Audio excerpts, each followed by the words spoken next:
اب یہ نوٹ کر لیجئے، ہدایت و ضلالت اس دنیا میں جو مختلف حالتیں انسان پر طاری ہوتی ہیں، یا نعمتوں کی بارش ہو رہی ہے، یا تنگی ہے، فقر ہے، احتیاج ہے، دنیاوی حیثیت ہے، وجاہت ہے، یا دنیا میں گمنامی ہے، کسنوی پرست کے بھیا کیستی، کوئی آپ کا حال ہی نہیں پوچھ رہا کہ تم ہو کون، تمہارے منہ میں کتنے دانت ہیں، یا یہ کہ دنیا میں اقتدار کی کسی مسند پر انسان بیٹھا ہے، یا یہ کہ کوئی اس کے ہاتھ میں اختیار نہیں.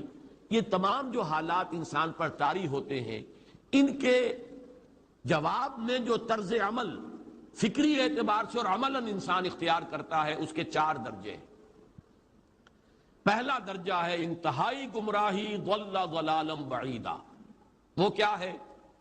اگر عزت ہوئی، نعمتیں ملی، فلاں دیوی یا دیوتا کی نگاہ کرم ہے، اس کی کرپا سے یہ ہو گیا. اور اگر کوئی تکلیف آ گئی، مصیبت آ گئی، معلوم ہوتا ہے کہ فلاں دیوی یا دیوتا ہم سے ناراض ہو گیا، یہ کالی دیوی کی طرف سے کوئی مصیبت آ گئی ہے، یا یہ کہ یہ لکشمی دیوی کی نگاہ کرم ہے کہ ہمیں دولت مل گئی ہے. یہ تو ہے شرک. شرک ہونے کے اعتبار سے یہ ہے ضل ضلالا بعیدا، انتہائی پستی. اس پستی سے اوپر آئیں گے تو توحید کی پہلی منزل ہے. عزت دی اللہ نے دی، اگر کوئی تنگی آ گئی، فقر، تکلیف، کوئی ذلت، رسوائی، یہ بھی اللہ کی طرف سے. ایک اعتبار سے تو انسان ہدایت پر آ گیا. بڑی گہرائی تھی اس گندگی کی اور اس خباثت کی جو شرک جس کا نام ہے، اس سے انسان نکل آیا، نجاست سے. توحید تو ہے، لیکن ابھی اس میں اس کی گمراہی کا ایک ایلیمنٹ شامل ہے. اور یہ گمراہی سے جب تک آگے نہیں آئے گا، اوپر نہیں ابھرے گا، اس کا طرز عمل کیا ہوگا کہ ذرا کچھ مل گیا، عزت مل گئی، پھولے نہیں سما رہے، اب زمین پر قدم نہیں ٹک رہے، گردن اکڑ رہی، کہیں محرومی ہو گئی، کوئی تکلیف آ گئی، کوئی مشقت، فقر آ گیا، اب بجھ کر رہ گئے. ان دونوں کیفیات میں انسان کا پینڈولم جو ہے وہ ایکسٹریم کو جائے گا. یہ کب ہوگا؟ جبکہ انسان یہ سمجھتا ہے کہ اس دنیا میں جو دولت مل گئی یا عزت مل گئی تو یہ گویا کہ بڑی کوئی قابل فخر شے ہے، اور اگر یہاں پر کوئی تکلیف آ گئی، کوئی مصیبت آ گئی، فقر و فاقہ آ گیا تو یہ گویا کہ بہت ہی اہانت آمیز شے ہے. اگر یہ انسان سمجھے گا تو طرز عمل وہ نکلے گا نتیجے کے طور پر جو میں بیان کر چکا ہوں. یہ گمراہی ہے. اس گمراہی سے نکلیں گے تو آپ کس مقام پر آئے؟ دوسری منزل ہدایت کی کیا ہے؟ نہ یہ عزت ہے نہ یہ ذلت ہے، دونوں حیثیتیں برابر ہیں کہ یہ امتحان ہے.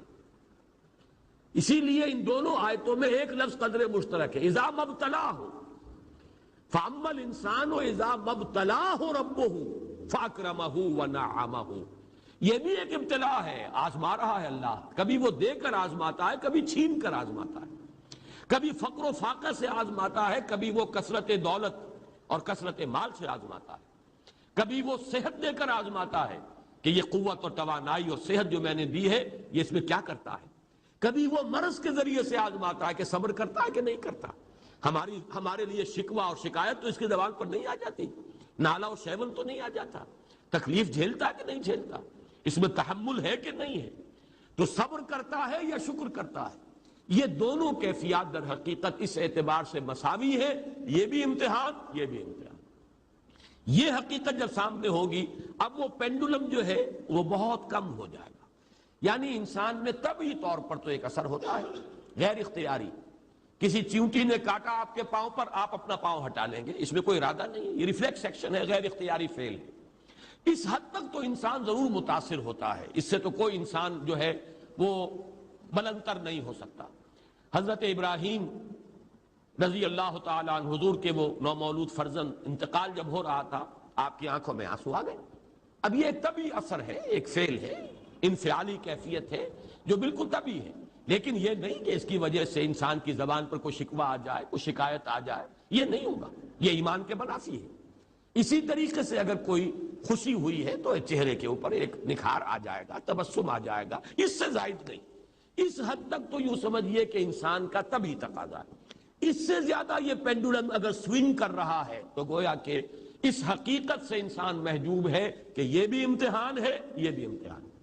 جو ہم سورہ حدید میں پڑھ چکے ہیں، ما اصاب من مصیبت فی الارض ولا فی انفسکم الا فی کتاب من قبل ان نبراہا ان ذلک علی اللہ یسیر لکی لا تعصوا علی ما فاتکم ولا تفرحوا بما آتاکم۔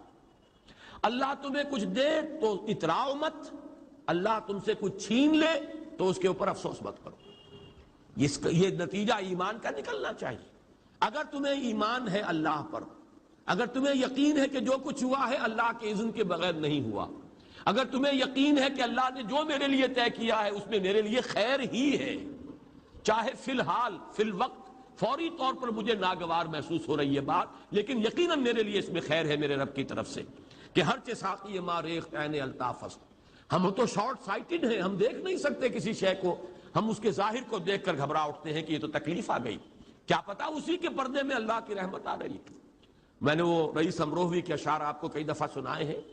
وہ وقت آیا کہ ہم کو قدرت ہماری سعی و عمل کا پھل دے، بتا رہی ہے یہ ظلمت شب کہ صبح نزدیک آ رہی ہے، ابھی ہے کچھ امتحان باقی، فلاکتوں کے نشان باقی، قدم نہ پیچھے ہٹے کہ قسمت ابھی ہمیں آزما رہی ہے۔ رئیس اہل نظر سے کہہ دو کہ آزمائش سے جی نہ ہارے، جسے سمجھتے ہو آزمائش وہی تو بگڑی بنا رہی ہے۔ اسی آزمائش سے تو بگڑی بنے گی، اسی سے تو تمہارا خیر جو ہے اجاگر ہوگا، سامنے آئے گا، پتہ چلے گا who's who, what is what۔ ابو بکر میں کتنا یقین اور ایمان تھا، یہ کیسے معلوم ہوگا؟ کیسے معلوم ہوگا کہ بلال میں کتنا سہار، کتنا تحمل تھا، کتنا صبر تھا، اگر وہ مصیبت ان پر نہ آتی کہ جو امیہ ابن خلف کے ہاتھوں ان پر قیامت ٹوٹ رہی تھی۔ تو یہ ساری چیزیں جو ہے ما اصاب من مصیبت فی الارض ولا فی انفسکم الا فی کتاب من قبل ان نبرأ ان ذلک علی اللہ یسیر لکی لا تعصوا علی ما فاتکم ولا تفرحوا بما آتاکم واللہ لا یحب کل مختال فخور۔ اگر اس حقیقت سے محجوب ہو جاؤ گے تو پھر اختیال اور فخر اور گھمنڈ پیدا ہو جائے گا تمہارے اندر، یا دوسری طرف مایوسی، کمر ہمت ٹوٹ کر رہ جائے گی، خودکشی کرنے کو انسان آمادہ ہو جاتا ہے، ذرا کوئی ناکامی دنیا میں آ گئی، کوئی تکلیف آ گئی۔ یہ ہے در حقیقت تیسری منزل، ہدایت کی دوسری سیڑھی۔ پہلا کیا تھا؟ نہایت ضل ضلالا بعیدا، کوئی خیر مل گیا تو کسی دیوی کی نگاہ کرم، کوئی تکلیف آ گئی تو کسی دیوتا کی ناراضگی، یہ تو ہے ضل ضلالا بعیدا۔ اس سے اوپر آئے، یہ پہلی سیڑھی ہدایت کی ہے۔ عزت ہے تو اللہ کی طرف سے، اور اگر کوئی ذلت ہے، تنگی ہے تو اللہ کی طرف سے، یہ ہدایت کا آغاز ہو گیا، یہ توحید کی بنیادی منزل ہے۔ اس سے اگلی منزل، یہاں کی ذلت ذلت نہیں، یہاں کی عزت عزت نہیں۔ ذالک یوم التغابن، ہار اور جیت کے فیصلے کا دن تو قیامت کا دن ہے، وہاں معلوم ہوگا جس کو اس روز عزت ملی وہ عزت والا ہے، جو اس روز ذلیل ہو گیا وہ ذلت والا ہے۔ یہ تو امتحان ہے، دار الامتحان ہے، خلق الموت والحیات لیبلوکم ایکم احسن عملا، یہ تو دار الامتحان ہے، امتحان ہونے کے ناطے دونوں برابر ہیں۔ اس سے اوپر ہے ایک چوتھی منزل، ہدایت کی تیسری منزل۔ وہ کیا ہے؟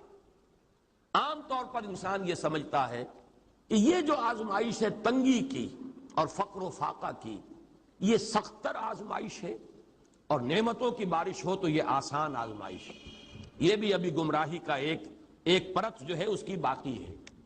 ابھی ہدایت کا جو کامل جو ہوگا انکشاف، وہ کب ہوگا؟ جب انسان اس حقیقت کو جان لے کہ جہاں وسعت ہو، جہاں کثرت ہو، وہ زیادہ بڑا امتحان ہے، سخت امتحان ہے، بجائے اس کے کہ اگر قلت ہے، کمی ہے، یہ کم تر امتحان ہے، یہ کم بھاری امتحان ہے۔ کیوں؟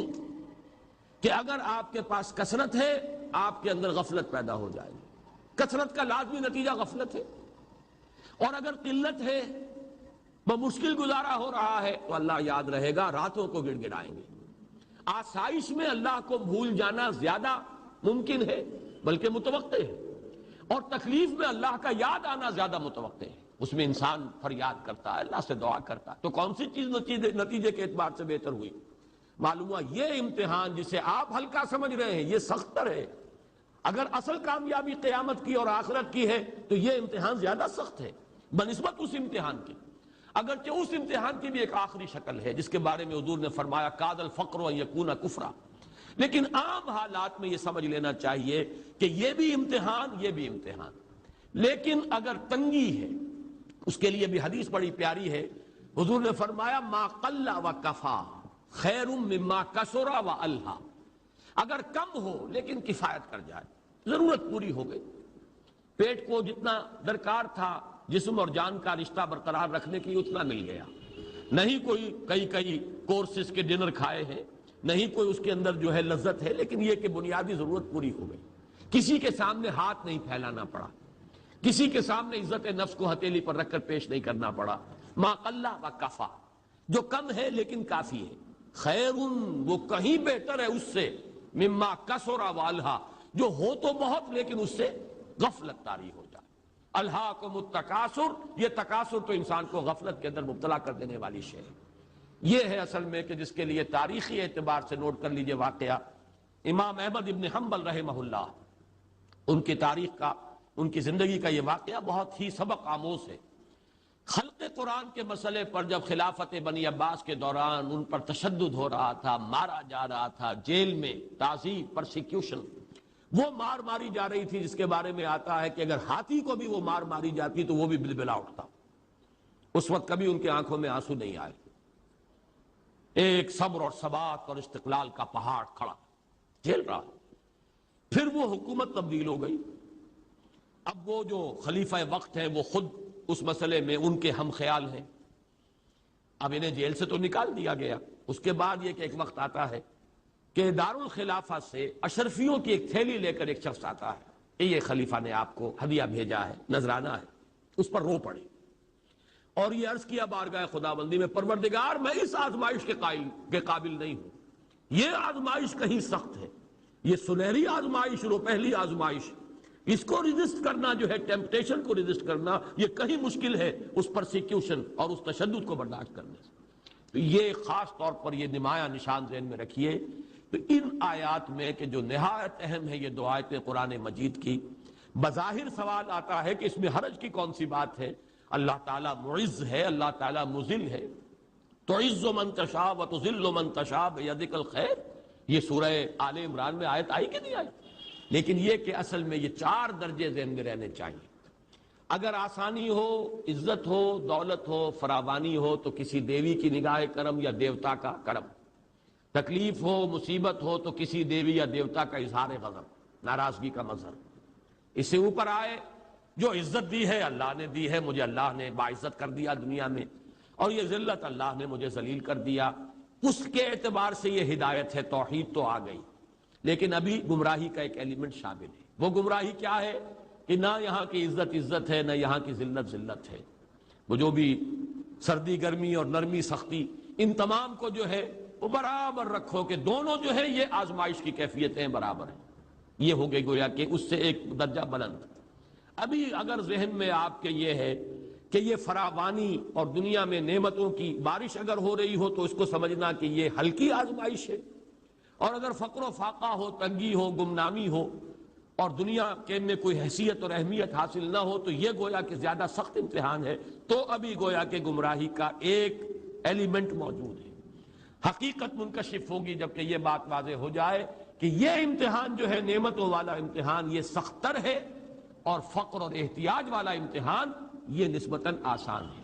اس میں اللہ کی طرف رجوع کی توقع زیادہ ہے, اس میں غفلت کا اندیشہ زیادہ ہے. میں جب آواز دیتا ہوں وہ کہتے آ رہا ہوں میں جب آواز دیتا ہوں وہ کہتے آ رہا ہوں میں, یہی میرا تعارف ہے, گدائے مصطفیٰ ہوں میں.